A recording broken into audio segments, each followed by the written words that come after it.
আসসালামু আলাইকুম। তিনজন লোক, দুইটা পক্ষ, আমি নিয়ে তিন পক্ষ।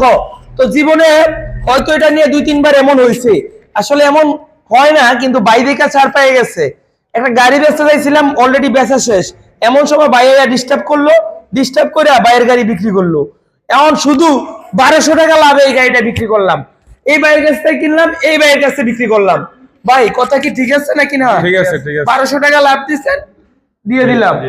আচ্ছা, আপনার নাম কি ভাইয়া? মুন্না। মুন্না ভাই, বাসা কোথায়? বাসা মাওনা চৌরাস্তা। মাওনা চৌরাস্তায় এই গাড়িটা নিচ্ছেন না? জি, জি। জি। আর এই ভাইয়ের কাছ থেকে আপনারা তো মানে দাম দর কইরা আমাকে শুধু 1200 টাকা লাভ দিচ্ছেন, জি। তারপরও লাভ নিচ্ছি। যাই হোক, 1200 টাকা লাভে যে বিক্রি হয়েছে এটাই শুক্রিয়া। না দইরা না ছুঁয়া আমি কিন্তু কিছু করি নাই। আমার শোরুমে আসতে দেখে আমি 1200 টাকা পাইছি। অবশ্য 1200 টাকা একজন মানুষের দিন মজুরি। ভাই এমনি খুশি তো যা বাস দেওয়ার দিচ্ছেন আমারে? না, আমার একটা দোকানে গাড়ি সেল হইলে হয়তো এটা তার বেশি লাভ হইলে 1200 টাকা লাভে তো বেচলাম হইলে না।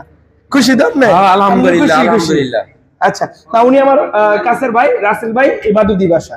ধন্যবাদ। আমাদের ফেসবুক পেজে নতুন নতুন পেজটি ফলো দিয়ে রাখবেন ভাই, দোয়া রাখবেন। ঠিক আছে। আল্লাহ হাফেজ।